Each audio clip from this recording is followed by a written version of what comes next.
I'm Reverend Jillian Edwards, your host for Tales from the Reading Room.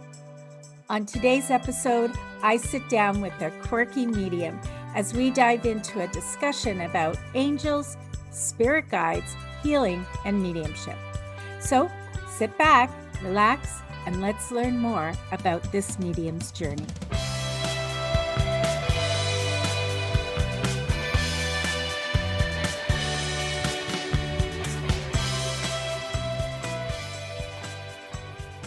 I'm very pleased to have Alison Wynne-Ryder, the Quirky Medium, as my guest on the podcast today. She's a clairvoyant medium, angel tutor, and angelic Reiki master and teacher. She's offered courses and workshops in Canada, Spain, and the UK. Alison is also an author. Her book, The Quirky Medium, won a silver award from the Wish Self Independent Book Awards. And she's probably best known for her work as a co-host on the popular TV show Rescue Mediums. She's with me today from her home in Spain. Welcome, Alison, to the podcast. It is so great to have you today. Thank you. It's really nice to be here. Thank you. I ask every medium the same question, and so I'm going to ask you, do you have a reading room? And if you have a reading room, could you describe it for us? Yes, I can.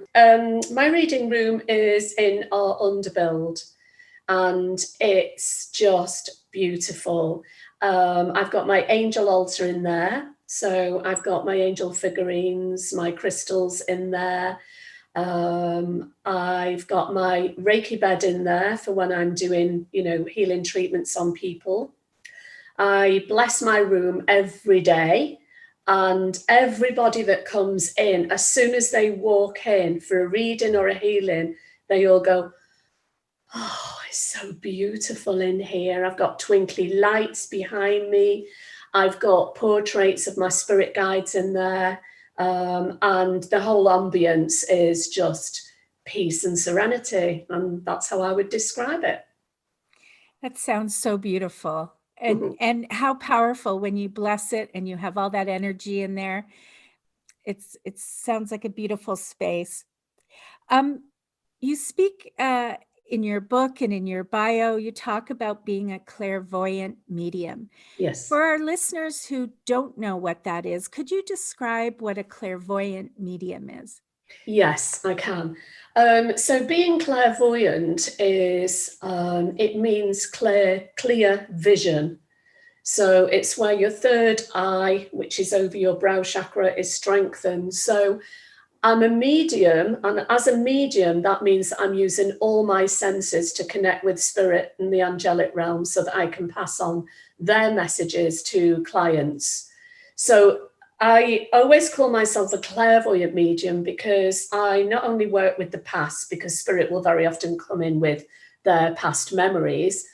I not only work with what's going around people now and give them messages for here and now, but I also get a lot of information for what's coming in for people in the future.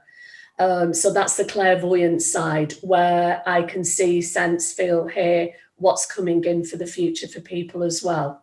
So that's why I call myself a clairvoyant medium.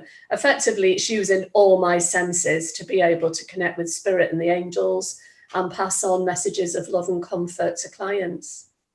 I'm also curious, you call yourself the Quirky Medium. Yes. And when I saw that, I laughed because I always say to people, in when we talk about spirit and with other mediums or people who are training, we're all weird. So welcome to the Weirdy Club, So when I saw quirky, I thought that was a beautiful phrase. Can you tell me where that came from? I certainly can. I knew that I'd write my book, The Quirky Medium, but at the time I didn't know what the title was going to be. And it was my grandmother in spirit that told me that I'd write the book. And I was really worrying quite a lot about what the title was going to be of the book. But Spirit just told me to write the book and don't worry about the title, and they'd give it me. Without even thinking about it, I was in the shower one day, and then all of a sudden, just given to me, and I heard it as a quirky medium. I thought, oh my God, that's a fantastic title, because when Jackie and I were in Canada on the show, everybody said that we have a quirky sense of humor. And I was very often called quirky in, because like you say, we're all weird, we're all a bit like nuts, aren't we? And I thought that is a cracking name. So I contacted my publisher and I said to him, how's about this, Nigel, for title for my book? He said, I love it. He said, but I would call your book The Quirky Medium rather than A Quirky Medium. He said, because that is describing you. And I just thought, that is it in a nutshell. So that's where the name came from. That's awesome. When you spoke earlier, you referred to your grandmother told you that you would write the book. Mm-hmm. Lots of people have lost loved ones or think of their loved ones who are in spirit. Can you just talk about that your connection with your grandmother there? How did she tell you that you were going to write a book? Well, she connects with me on so many different levels. Sometimes it'll be a dream. I get prophetic dreams. But on this occasion, I was meditating and she just popped in. I wasn't expecting her. She just popped into my dream, into my meditation. And she said to me, inside, I always felt I'd write a book. Even as a child, I knew I would write a book. But it sort of went out of my head. So I hadn't really thought about it for so long. And then she popped into the meditation and sort of said, it's about time that you did write that book that you've always known that you were going to write. So that was the start of it. It was my grandma that told me to join a psychic development class. My grandma that told me I would write my book. So I know that she's one of my spirit helpers and she does guide me from the spirit world. So that's how I knew that she told me that I would write the book, through meditation. I love how you talk a lot about your childhood and the experience you had in your childhood, and how you kind of suppress some of it. And I think there's a lot of people, and I think most children probably do have some type of experiences with their, heightened senses as very young, and then it gets suppressed. But I'm wondering if you could share just a little bit about your childhood and when you kind of knew that you perceived yourself as different. Because like I said, I think a lot of people have those experiences, but you had some distinct experiences. Yeah, I did. It's a bit of a strange one, because as a small child, I'm pretty sure that I felt that other people experienced what I experienced until I got a little bit older. And then I realized that that wasn't the case, when I went to school and started talking about what I could see and hear and sense. And, quite quickly learned not to talk about those things. But it was really difficult at home because my mum and my dad didn't believe in the afterlife. My mum always said, oh, when you're dead, you're dead. And she always said that the living will always hurt you far more than the dead ever will. But, there was a few incidents that stick in my mind. I was asleep in bed one night. I must have been about 8, maybe 9. And I heard this awful noise. And the only way I could describe it is, when somebody scratches the fingernails down a blackboard, that's what I could hear. And it came from nowhere. And I shot out of bed, screamed, ran down the stairs, and my mum was at the bottom of the stairs, and I threw myself on her. And she could see how petrified I was. And she said, there's nothing there. It's probably something stuck under the door. Obviously wasn't. She marched me back upstairs, had a look, nothing under the door, nothing untoward. But I've always heard bangs, noises, things being dropped, whispers. I used to think the television was on downstairs when it wasn't. Everybody was fast asleep because I could hear whispers, talking. And I didn't even realize what it was for a long, long time, that I've always felt spirit around me from as far back as I can remember. And, what spirit used to show me, and this even frightened me, was a lion in a cage. And I used to lie there thinking, please don't let me see the lion in the cage, because it frightened me, before I went to sleep. But I know now that that was my spirit animal. And my good friend Gillian Berridge, who's an amazing spirit artist, has drawn him. So spirit have always looked out for me, but when I was little, I didn't realize that that was the case. So, and I learned very quickly not to talk to my parents about what I was experiencing as well, because they didn't want to know. But what's interesting is, quite recently had a chat with my mum, and I said, you must have known. I said, she always used to say, you were a weird child, because it's funny that you mentioned the word weird before. So I said, thanks, Mum. And I said, you must have known that I was different. She said, oh, we did from very early on. And I said, but why didn't you talk to me about it? She said, because we didn't want you to feel you were different. Now, that's an interesting fact. But I feel that if they did talk to me about what I was experiencing, then I wouldn't be so frightened. I said, well, tell me about something then where you knew. And she said, when we gave you presents for birthday and Christmas that were wrapped up, you wouldn't even have to hold them. You'd look at them and you'd know exactly what was inside them. So she said, we got wise to this. So she said, we used to put them in different sized boxes so that you wouldn't know, or, try and work out what was inside them. But she said, every single time you knew without a doubt what was in that parcel. Plus also, apparently, I used to sleepwalk and I used to sleep talk as well. And I used to frighten them to death, because my sister never did, just me. So in other words, I was a strange, weird child, and I've grown into a strange, weird adult. Well, I'd say you're a lovely, strange, weird, quirky person. Oh, bless you. That's the world of mediumship, right? You hear, see, feel things that are around, just not Exactly. seen, right? Yeah. When you talk about mediumship, when did you as an adult embrace the fact that you were a medium? Because a lot of people turn, because of fear, because Yeah. they don't understand, they stop allowing those senses to be alive. When did you embrace your mediumship, and how did that come about? That's a really good question. And I like the fact that you say, that you do suppress it for a while. So as I grew into a teenager, I suppressed it and I didn't want to know. And I was frightened.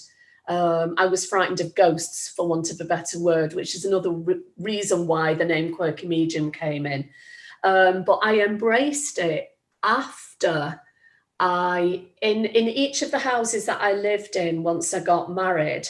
There was a lot of activity in both of those houses, and Spirit obviously wanted me to embrace my gift. So they were sort of like, not shock tactics exactly, but they were like getting me to deal with it head on. And at this particular time, my husband was on nights, he was a police officer. I was in the house on my own. I woke up with a start, looked at the clock, 4 a.m., and the bed was shaking with me in it. So I shouted, that's it. I've had enough. Go away. I said, and I will deal with this, because before that, there was a lot of other activity happening. So a couple of days later, I saw an advert in the local newspaper, which was Jackie advertising a psychic development class at Feathers Academy, which was her spiritual practice. So I thought, well, I may as well, contact her and see if she can help me. So I did. I was invited to go along, as other people were that were in the same boat as me, and the rest is history, really. Once I learned how to control my gift and control it in the right way, in other words, to switch it off as well as switch on, because it just seemed to be switched on like forever and a day, then I started to embrace it. And more so when I started doing readings for people, because, when you get that wonderful feedback and you see how much the messages that Spirit share with you for other people bring them so much comfort, that for me is why I always sit there and I say to myself, that's why I do what I do. So that's when I started embracing my gift. When you think about that, and you think about the the gift of healing that you offer people when you do their readings. Can you think of a time that, even though you've been exposed to it as a child and then you were training, were you ever awestruck or blown away by that moment where something came through that you just didn't expect? Or Yeah, well, I've made a note of quite a few. I'm not going to be able to share all of them. That's okay. But one thing that really left me and my client awestruck was a few months ago, a lady came to see me for a reading. Now, she'd been for a reading last year, but I don't remember what that reading was all about because I do so many, you can't always remember everything. And she said to me, Alison, I've got to share this with you. She said, and you might not remember giving me this, but she said, you'd written down the dreaded lurgy and the plague in the middle of my reading. I said, oh my God. And obviously since then, it was more than a year ago, but it was way before COVID came in. So for some reason, Spirit had prophesied that COVID was going to come in, that this virus was going to come in the middle of a reading for a lady, that it just seemed so disconnected that it was given to me in the middle of somebody's reading. But obviously she was meant to share with me that I gave her that. Now, why that happened with that particular lady, I don't know. But I wouldn't use the word plague. So it's really interesting with the terminology that Spirit used. We were both awestruck about that because that was just, we both had sort of like shivers down our spine about that. And another one I would say where both me and the client were awestruck is a lovely lady who now lives in France. She lived in the UK at the time. This was a Skype reading, and she'd recently lost her husband. I don't know her. I didn't know her personally, so I'd never actually met her. But when she contacted me, she did tell me that she'd lost her husband. Obviously, she was grieving for him. He came through loud and clear in that reading, and he dictated a poem for her. And he also told her about a letter that he'd written that she'd got at home. These were things that I couldn't possibly know. And she said that the poem was just exactly the words that he would use, the way he would use those words. And it was just exactly as if he was reading that poem to her. Now, she wrote a testimonial for me from a website, and I was just shivering when I read it, because she'd put, up to the point of that reading, I didn't care whether I lived or died. And so that gave her, sorry, getting all. I know. You don't always know who's coming to you, do you? And the depth of their despair or what they're going through. Well, she's doing fine now. She's absolutely fine. But oh my God. Yeah. Awestruck. So it was just to have that confirmation and to know. I mean, obviously she was grieving, but I didn't realize to what point, Like the depth of her pain, or yes. Yeah. And that's the way she described it. I didn't care whether I lived or died. So I was like, my God. But I could feel him all around me. And the poem was dictated very, very quickly. And I do write poems that loved ones share with me, not for every client, but that does happen.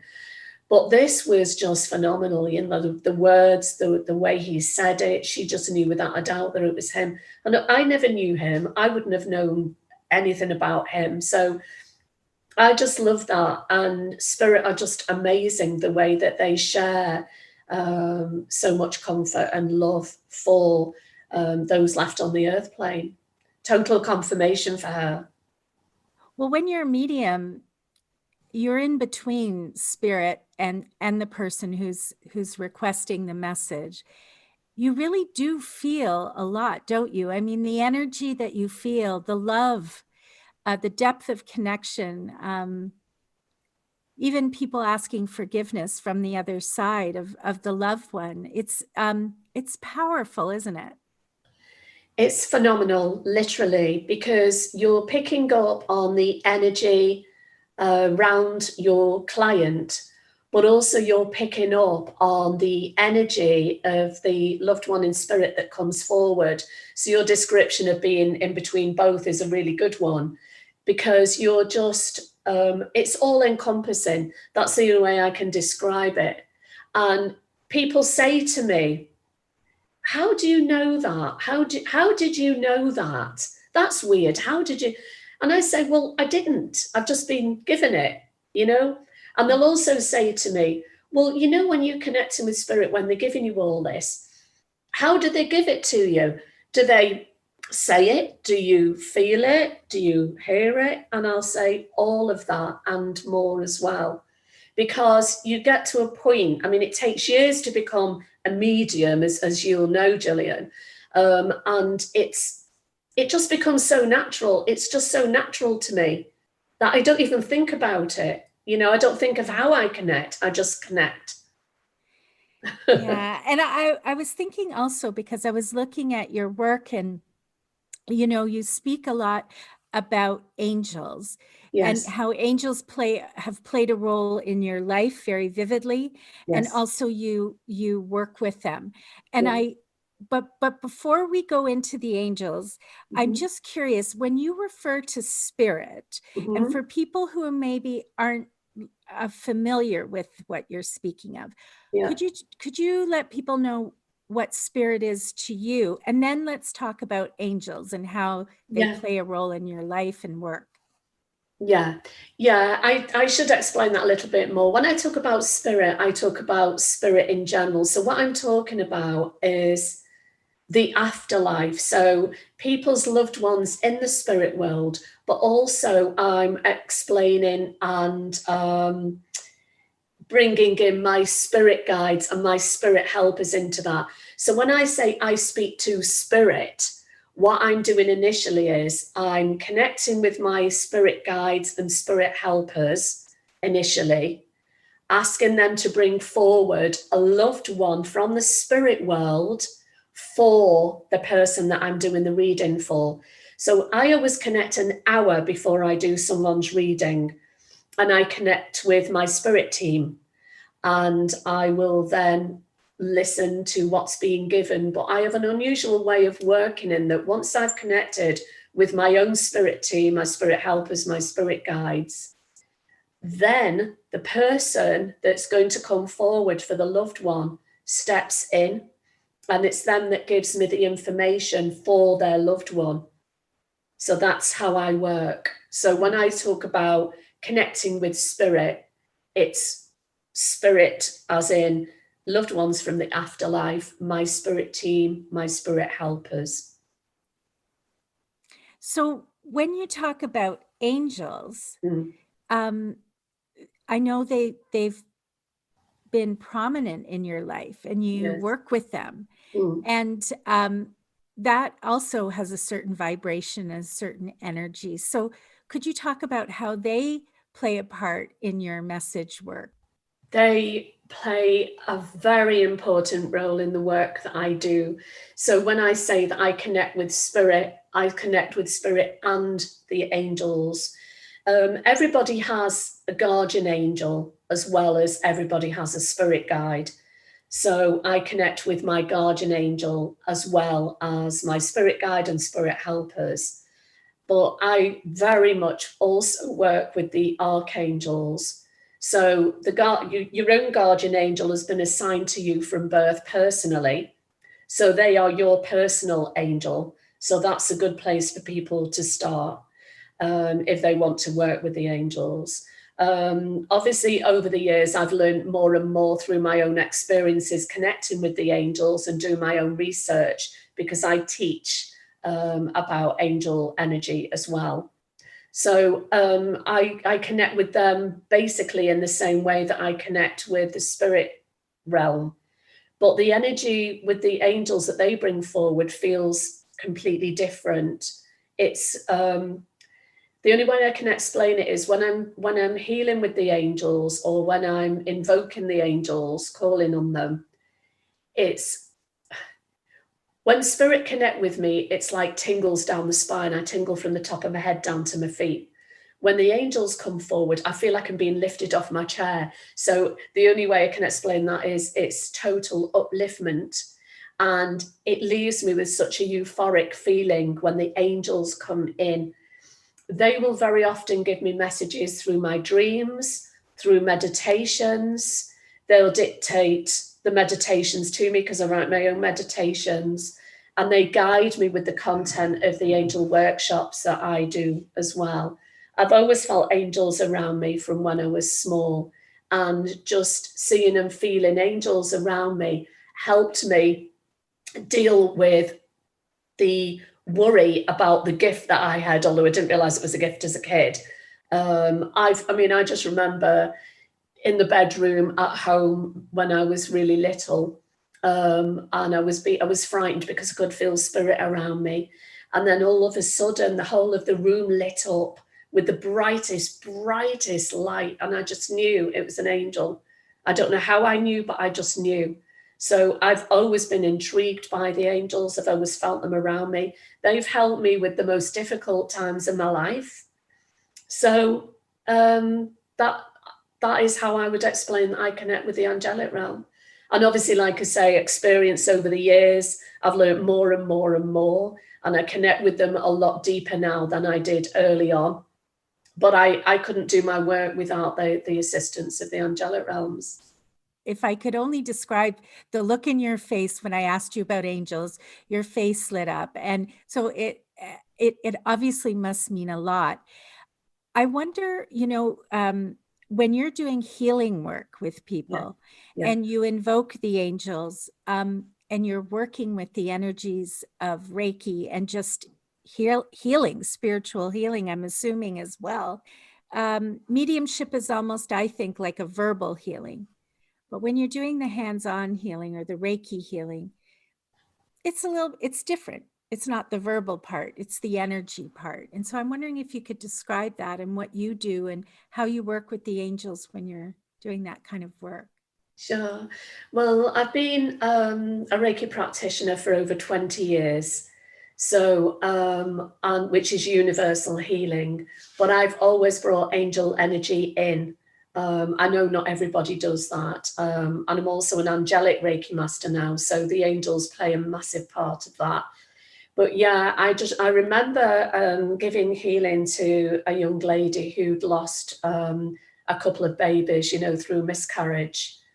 And as I was giving her healing, I was shown a newborn baby. And I just knew straight away that the angels were telling me that she would have this baby would be born, and this baby would live. Obviously, I had to be really careful how I conveyed that to her because of the emotional problems that she's been through and the grief of losing her earlier babies. But I knew without a doubt that that's what the angels were giving me, that they were giving her healing for the grief of the babies that she'd lost. And then they were bringing this baby to her. And yeah, that's exactly, she had the baby. She's absolutely gorgeous, and the rest history, So, but, they will work and give me information like that when I'm working with the angels, when I'm doing healing. But also there's a lady that comes regularly to me for healing who has a really bad back. Her husband is very poorly in a wheelchair. She's only little. She has to lift him out of his wheelchair to get him onto the bed, lift him off the bed to get him back in the wheelchair. She's in chronic pain.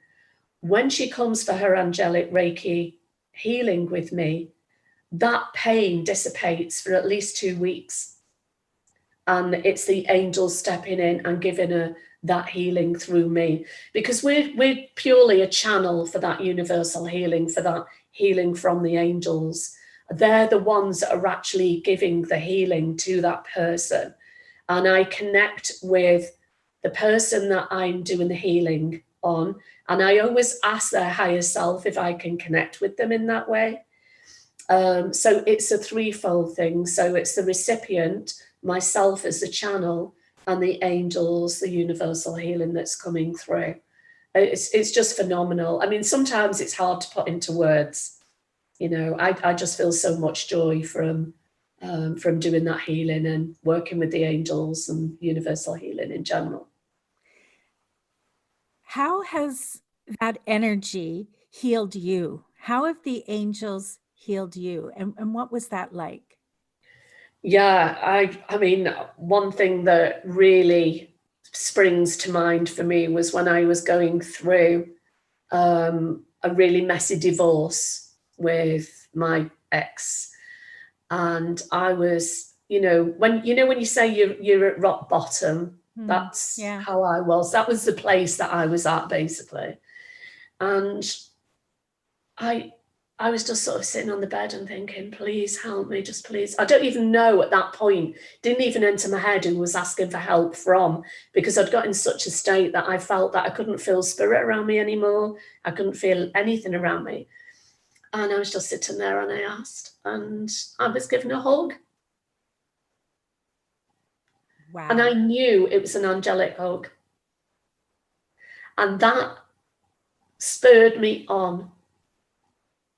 It was just amazing. I could feel it so clearly, but I couldn't see anything. But I always go with how I feel, and I knew that that's what I was being given. And from then on in, I thought, right, okay, you woman, brush yourself down, get up and deal with this. And you can come through this. And I did, so they can help you on so many levels. It's just amazing. That's such a beautiful reminder of the importance to ask. Oh, for sure. Just like you said, you might have been aware of the energies, you might have had the tools, but everyday life can take over. Yes. So sometimes, like you said, when you're feeling at your worst or you're distressed or whatever, it is so important to ask for help. And I think people forget. And I think people forget on a literal level of every day, your neighbors, friends, family, but spirit can help in a way that those can't, in a way. Absolutely. You've hit the nail on the head, because that's one of the things I always say to my students. When they say, well, I don't know what to do, and blah, blah, blah, and I don't feel spirit around me, and I'll say, have you asked? Because the angelic realm in particular, we have to ask them to step in, because we have free will and they're governed by many universal laws. So the fact that we ask, it opens that channel of communication, doesn't it? And it's like us saying to them, step in. I may have free will, but I want you to come in. I want you to connect with me. And it sounds so simple, doesn't it? Ask. But that is it in a nutshell. Literally ask and then see what happens. And I just can only imagine, that idea of the angels being around you and just waiting, spirit, just waiting for somebody to ask for help or ask for something. And I personally have noted lately that when I've been more adamant, or not adamant, but just very clear and ask. And wow. Yeah. Right? Wow, what can happen when you're clear on, and I think, what do you feel about gratitude? Because I feel gratitude is part of that cycle. Do you not? It's a massive part of that cycle. It's all about having the highest intent. I never take my gift for granted, ever. I thank the angels and spirit every single day. And, that is the art of gratitude. And when you were talking about, you can visualize them waiting before, it made me laugh, because I always say they're waiting in the wings. That's my description of the angels, waiting in the wings for you to ask so they can step in. But always the art of gratitude. I just love what I do. And I just can't think of doing anything else, you know. And I'm blessed now that I'm working with spirit 100%, you know, that I can do that now. I stepped off the lily pad and, you know, took a chance, and it's the best thing that I've ever done, you know, working with the angels and the spirit realm every day. Do you think anyone could be a medium? I suppose it sometimes boils down to terminology, in that I believe that everybody is born with intuition. And I do feel that that intuition can be strengthened through experience. I also believe that some people are born with a stronger intuition than others. So literally, some people are born with the gift, but other people can develop that gift. So I do believe that everybody, if they wanted to, with the highest intent and with gratitude, could develop their psychic abilities. So I would say strengthening psychic abilities rather than medium, because I mean it takes years to become a medium, but you know, to start with, they can develop their intuition, and you know, become you know, a psychic. Because some people call themselves a psychic, some people call themselves an empath, some people call themselves a medium, some people call themselves something else. I don't know. So is it all as one? I do see it as a little bit different. I see it as the stages, you know, from the start as a beginner, and the stages, because each of the senses, there are names for each of the senses, as you'll well know, Gillian, as a medium yourself. So I'm not sure if people listening in know about that, but some people hear spirit, or they hear things other people that aren't there. So that's clairaudient. Other people, and everything about psychic ability for me is all about feeling and sensing. So that's clairsentient. So there are different names for the senses, but once all of those senses are strengthened and all come together, then that's when somebody becomes a medium. That's the way I see it anyway, and that's how I teach from the very beginning, and guiding everybody through right the way. And from a lot of my students, some of my students have gone on to become really good mediums themselves.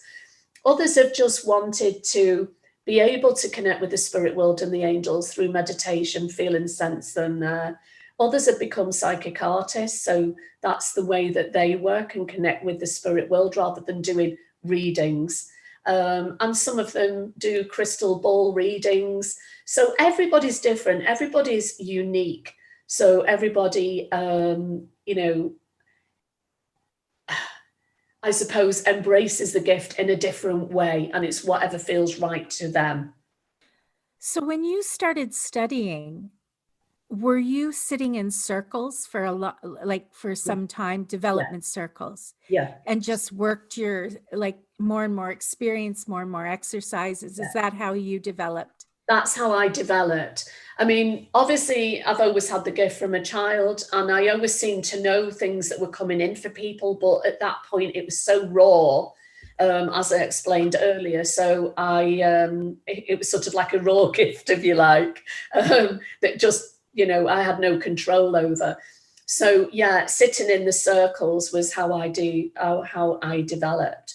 But what was interesting was, because my grandma told me that, this is another thing about my grandma, I went along for the first week, and we were guided through a guided meditation. And a couple of the people in the circle saw everything in full color. They saw their spirit guides. They described their spirit guides. They shared that with everybody. And I remember all I saw was a sleeve. And I thought, I'm just not on the same level as these people. They're just way ahead of me. So I went home, said to my husband, I'm not going again. I said, because some people are seeing and, you know, feeling and sensing all sorts of things. And because, you know, sometimes with men, it's black and white, and they see it straight away, don't they? And he said to me, yeah, but are they? And I said, what do you mean? And he said, well, what they're saying they're seeing, and are they? I said, well, why would they say it if they haven't? He said, not everybody's you, Alison. So I still wasn't going to go back. And I was sitting in the conservatory and feeling a bit fed up with myself. And my grandma just popped in. It wasn't a meditation. It was sort of like not a daydream, but she just popped in. I just saw her clearly. She said, you will go back. And she said, and you will see this through. And I thought, oh my goodness, you know, she was adamant. So I did. And I haven't looked back, because if I hadn't have carried on with that, then I wouldn't have been chosen as co-host on the TV show Rescue Mediums. I wouldn't have moved to Spain. I wouldn't be working in my spiritual practice 100%. So it's like a sliding doors moment, isn't it? You know, you can either take one path or another. And I'm so glad that I took the path that I did, and that I listened to my gut feeling, my heart, and I listened to my grandma. Was your grandmother a psychic? A medium? Was she spiritual in that way? No, but what was interesting was, you know, because she lived in a very, very old house, and I used to feel and hear and sense all sorts in that house. And she knew that I did. And she used to look at me sometimes. And I know that she knew what I could see and sense, because no doubt about it, she must have been. But I've always been close to her. And this is a really neat story. I told you about my friend who's a spirit artist, and she drew this beautiful portrait of what she said was one of my spirit guides. This beautiful lady, and up through the front part of the lady, right over her heart center, was the tree with all heart shapes. So I looked at that and I just knew it was the tree of life, and it's all about inner growth, obviously. Never thought any more of it. But when my cousin, who lives in Australia, came to stay with us a couple of years ago here in Spain, she walked into my reading room and she said, Ali, why have you got a picture of Grandma on your wall? So I said, what do you mean? She went, that the picture there with the tree. She said, that's Grandma when she was young. Now, I'd never seen pictures of Grandma when she was young. I've always remembered her as a little old lady, even when I was small.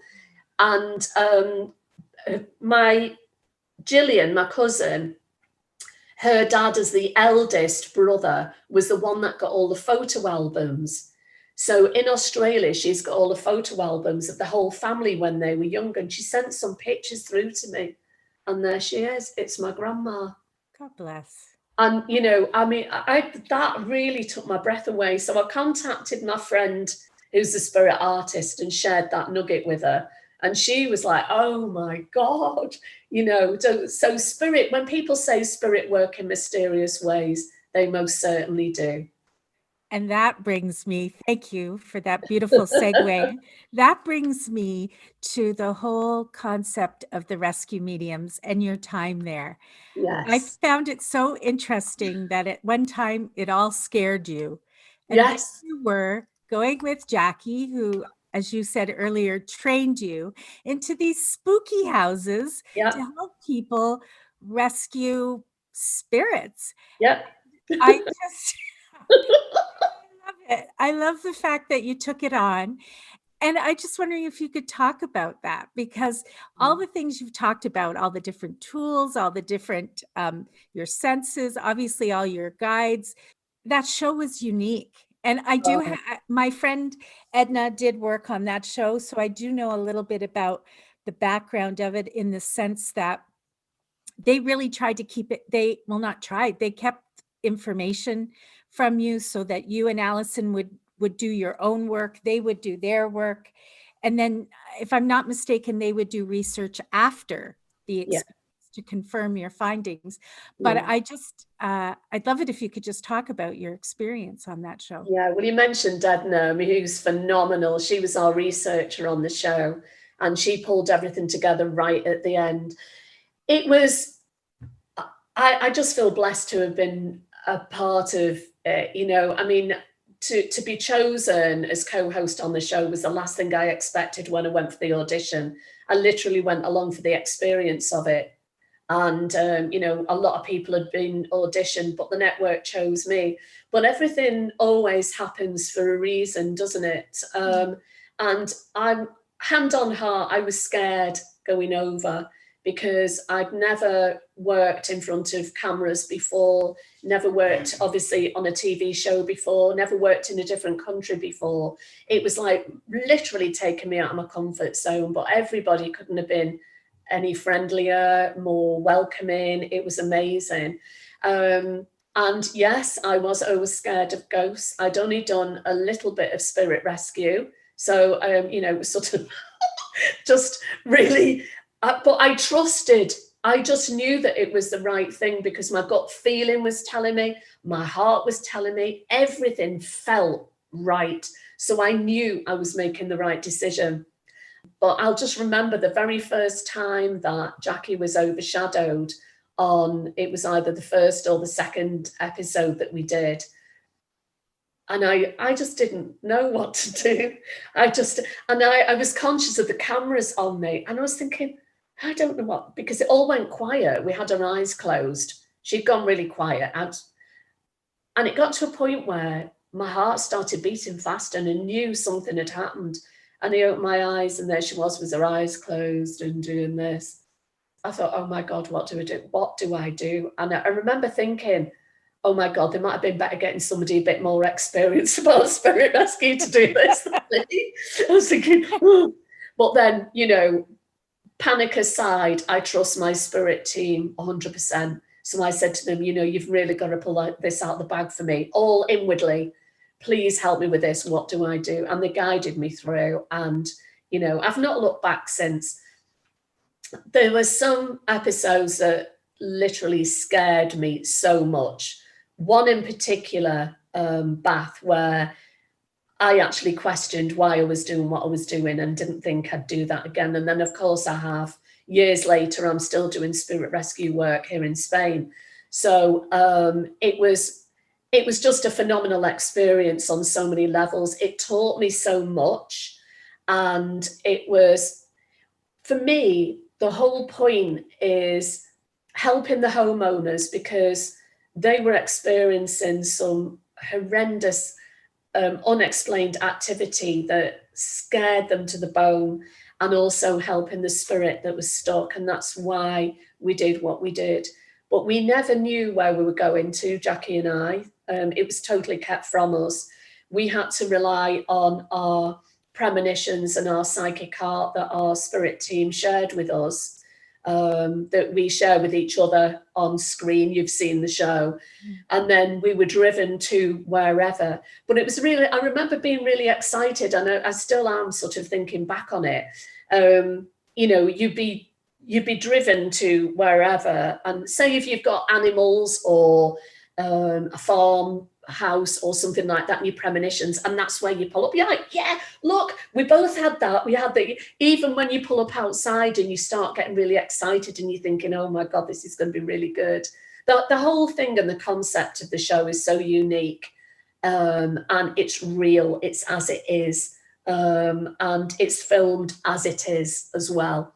So, we don't have scripts. It's just, we just get on with the job at hand because that's the main part about it. And, I just feel blessed to have been a part of it in a nutshell. Just amazing, amazing show.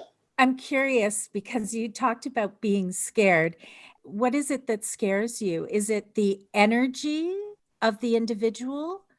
Because I know, I've had people, I remember one time waking up like out of, dead sleep and having, I used to teach at a college, and one of our students had passed. And one morning I woke up and he's like, I see him in my mind's eye standing at the side of my bed. And I'm like, oh, geez, like, now I know some mediums will see them literally. They will see them literally. Yes. But I think if I was to see literally, I would be screaming and getting the heck out of there. Yeah. But to have them in my mind's eye, but to know their energy and to know Yes. they're present. And I remember one time working with some others to clear a room for a psychologist, and that was quite, and it where the object and the energy moved across the room and out the room like a little dust devil, like a little Tasmanian devil out the door. But I'm wondering what it is that is so scary, because I think I understand, but I'm not sure. Okay. Well, not every single one of them was scary. Some of them were just beautiful. If someone's stuck because they're looking for another loved one and you reunite them, I wasn't scared about those. But when you're thrown to the floor, which I have been, when my voice box is completely taken over, that I've got no control of it, that's when I got very, very scared. And that's what happened in the bath episode. I was overshadowed by 3 nasty spirits. And then Jackie's got the job then to try and get me out of that situation, because you can actually see on that episode where my mouth is moving involuntary. I had no control over it and I couldn't speak. And I was literally thrown to the floor. And then on another episode, we were talking about this because we do behind the scenes, Rescue Mediums behind the scenes recordings now.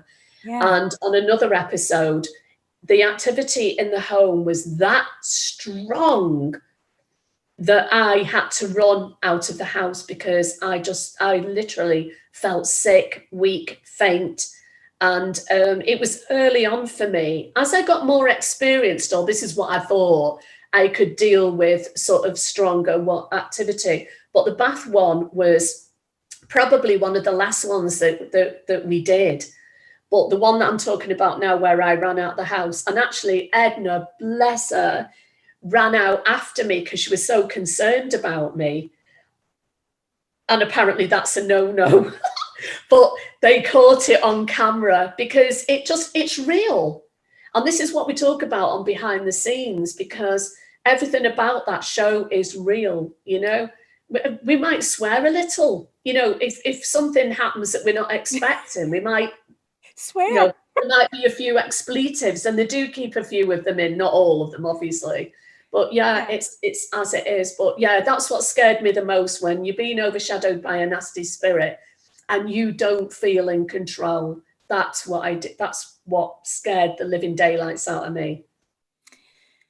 Did you both do a lot of prep energetically before you went into these spaces, like with a very like a specific intention? And yeah, always. I mean, obviously, before, when we're in our respective suites, we're grounding and putting psychic protection around ourselves there. When we go to the premises, we're usually sitting in the car while everybody's sort of setting up. And then they call us in, obviously, when they're all ready. So we do our grounding and our psychic protection again, everything with the highest intent, calling forward our spirit guides. But the thing is, we've said this before, Jackie and I, that we invite the spirit to come in close, because if we don't, we won't find out what their story is. And therefore, we won't be able to help them, and we won't be able to help the homeowners. So we actually put ourselves in quite a dangerous situation. But yeah, everything is done with the highest intent, linking in with our spirit guides.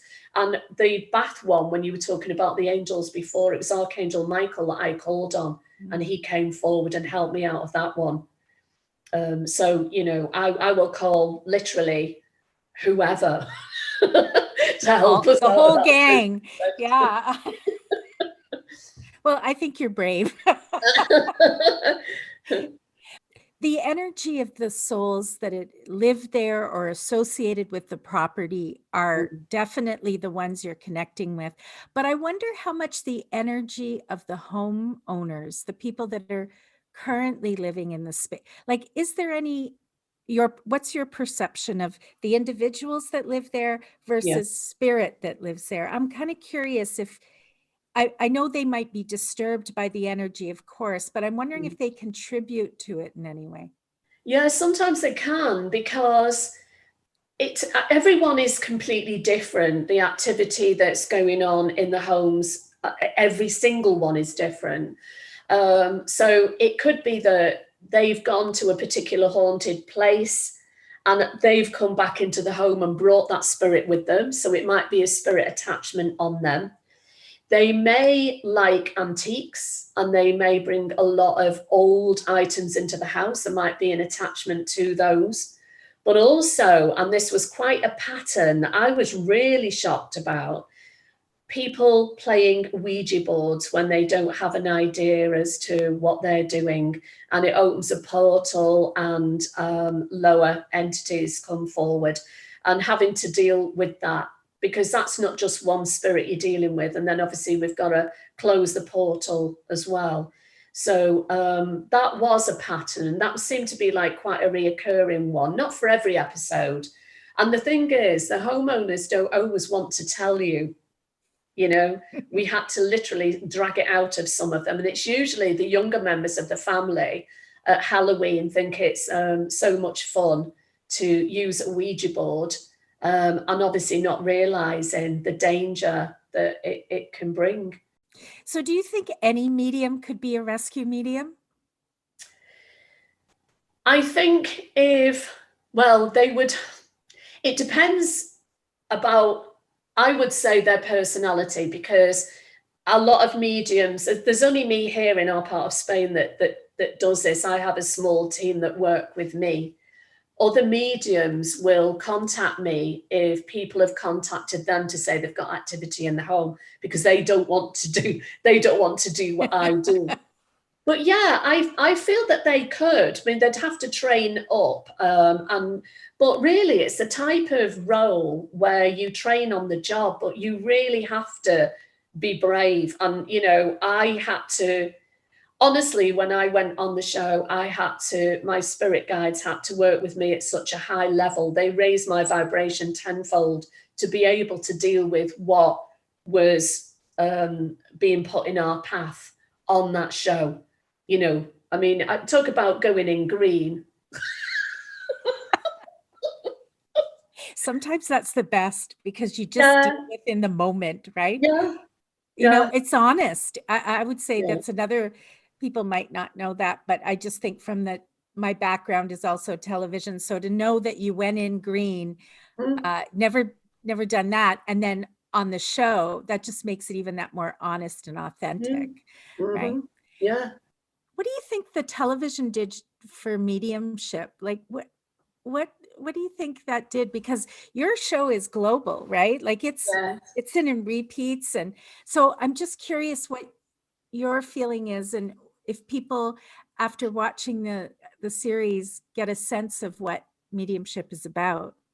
Oh, you know, I get so many messages from people thanking us for the job that we do, and that it's helped them themselves to, you know, these a lot of these will be people who were like me initially, that had the gift that didn't know how to deal with it.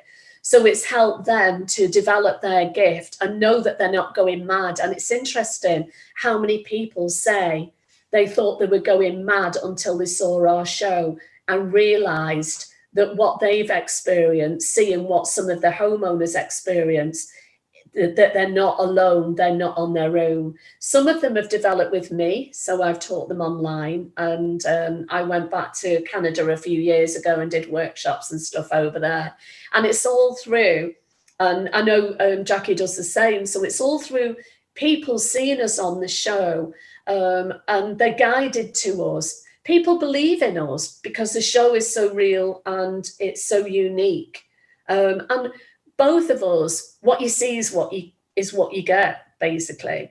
You know, and like I say, it's not scripted. We're not following a script. The only things that are made up, I suppose, are the arrivals, because obviously Michael, our fantastic producer, is the one that decides what the arrival is going to be. And obviously it has to link in with either where we're going or what we're doing.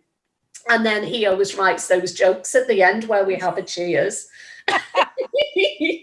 So yeah, they're the only bits really that aren't real. But then I always think, well, they are real in a way, because the arrival links in with what we're going to be doing. And the cheers is where we're heaving a sigh of relief. We've done our job. We're having a cheers to a job well done and saying this joke that Michael gives us. But everything in between is Jackie and I just say, and, you know, both Gregory and Michael, the producer and the director, have always said to us, just say what you want, just say what comes, and we do. Yeah. And, you know, I mean, obviously not everything's kept in because it's a half-hour show. And sometimes, I mean, we're there for hours, you know, so where we do one of the spirit rescues, sometimes we might have done 2 rescues, but only 1 shown on the show. And sometimes we're there for hours trying to deal with this, but it might look as if it's 10 minutes on the show, you know, so our editors are amazing as well. This brings me to your book, because you wrote the book after you worked on the show. Is that correct? Yes. Yeah. I know earlier you said that your grandmother encouraged you, and you write about your life in there. Yeah.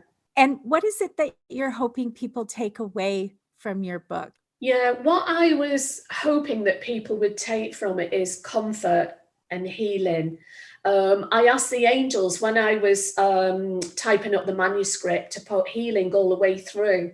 And I could feel that energy around me. And quite a lot of people have said that they felt that as soon as they opened it and started reading it, they could feel that healing. And again, I'll go back to where people are reading my experiences as a child with a gift that I didn't understand, that if they've gone through the same experience, that they realize that they're not going mad and that they could do what I've done and learn how to deal with that gift. Also bringing them comfort, because there are, through the chapters, I'm talking about my life as a child, what happened, how I became, how I knew that I was psychic, all the experiences, activity in the homes and so on. Then being chosen from the show. And one of the chapters is about behind the scenes on the show. So I take people behind the scenes, things that they wouldn't realize happened because they're only viewing a certain aspect of it. And I also, at the end, I've done an ABC of spirituality, where I try and help people categorize sort of certain aspects of being spiritual, from the angels, ascended masters, spirit guides, and so on. Because people hear certain words or certain terms, but they're not always certain what that means. So in the book, I was trying to help people to understand that. Also psychic children as well, because I've helped children who are very, very psychic to be able to deal with their gift in the right way and not be frightened. But what was wonderful about them was their parents were amazing and sat and listened to their children and knew without a doubt that their children were telling them the truth. So, you know, that's what I found difficult, not being able to go to my parents to tell them what was happening. So it was really, for me, a gift that I was left alone with really for a long time. But, you know, obviously my guides and angels were there to guide me through. You have such a beautiful energy about you. And I just feel so lucky that we got to talk today. And I can feel that healing energy. And I'm quite sure that, you know, when people meet you, that they experience it. And one of the things, Alison, that I also feel very strongly is you have a strong sense of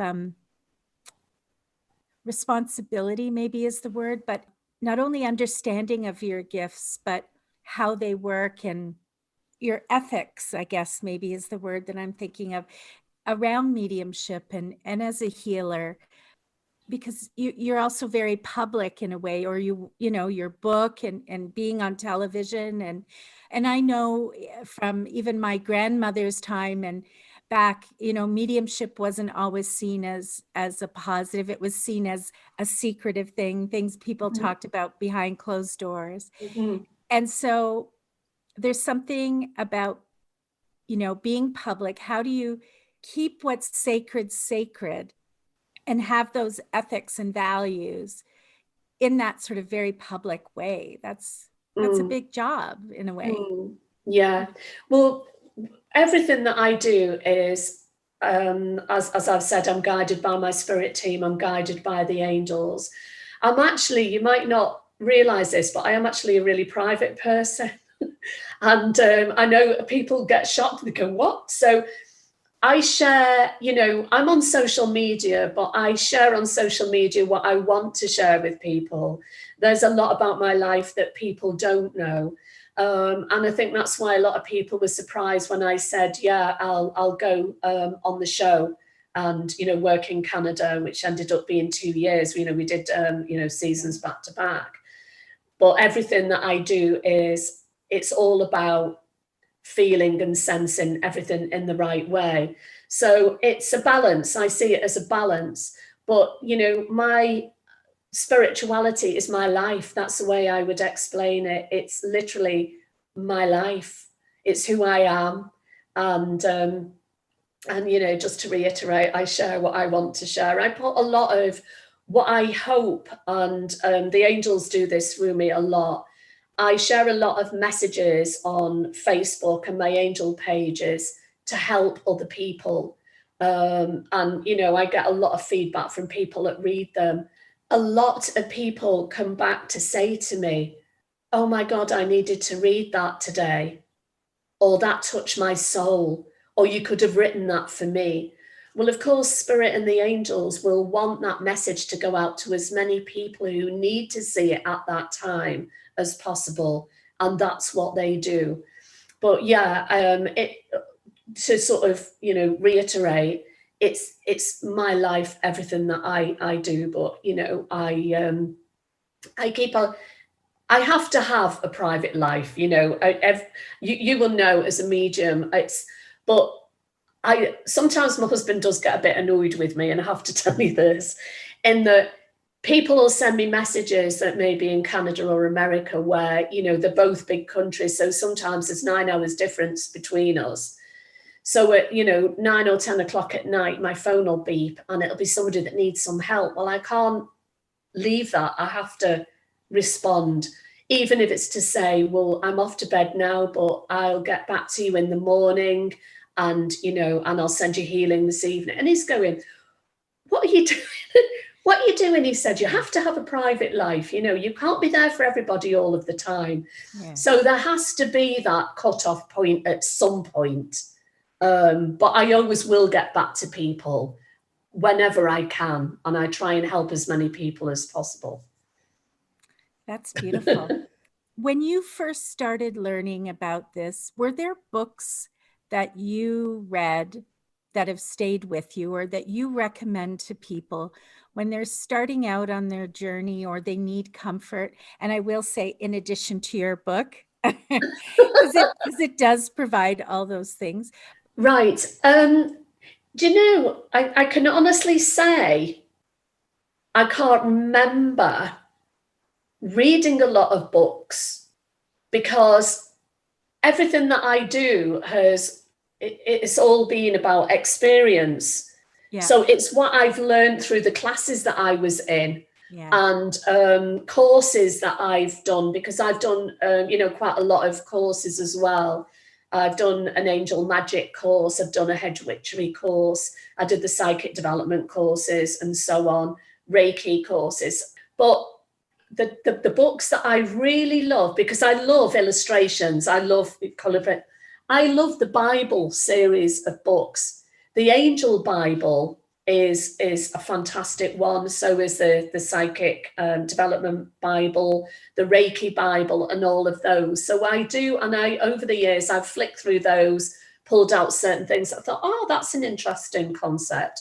But of course, the World Wide Web is where I've learned a lot of stuff as well. So that's also helped.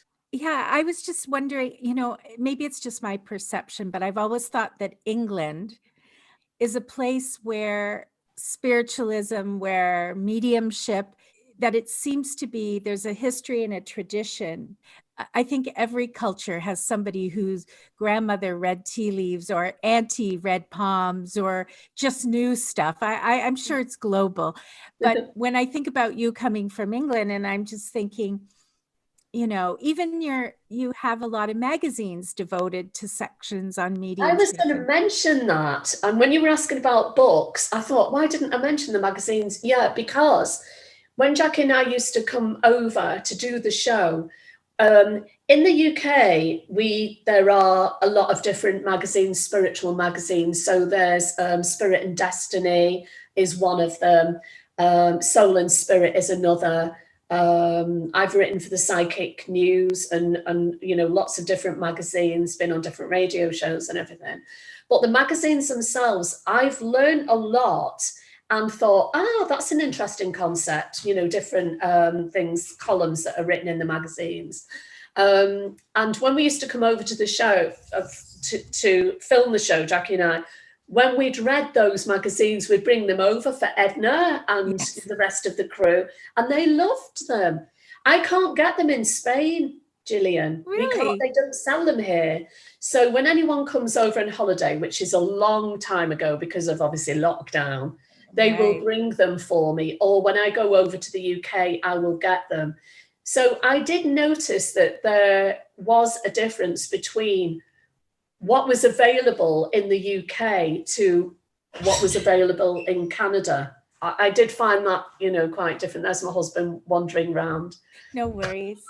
Listen, I am so appreciative for your time today.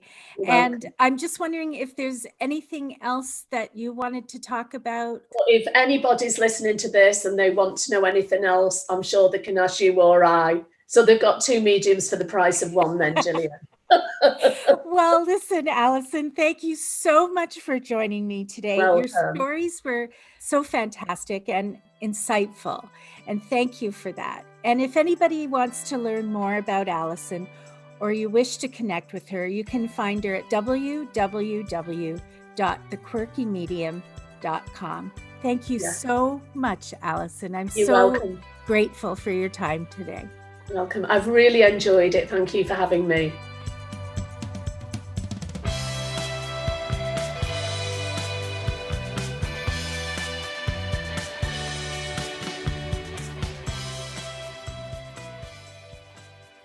I think what we saw today and what we heard today was someone who is of genuine spirit and a medium who is a loving, kind human being who channels spirit in such a clear and concise way.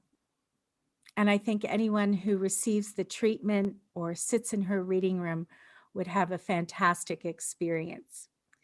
And if you want to see her work, you have to check out Rescue Mediums. So if you haven't done that, check out Rescue Mediums, the television show, because that will give you an opportunity to see her in action and see what she's doing.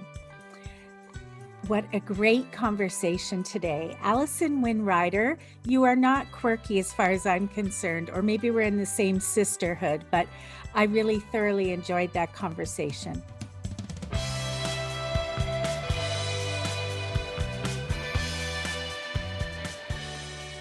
Tales from the Reading Room is produced by Susan Edwards and Katie Balfour and is produced and hosted by me, Reverend Jillian Edwards. A very special thank you to our guest, the quirky medium, Alison Wynne-Ryder.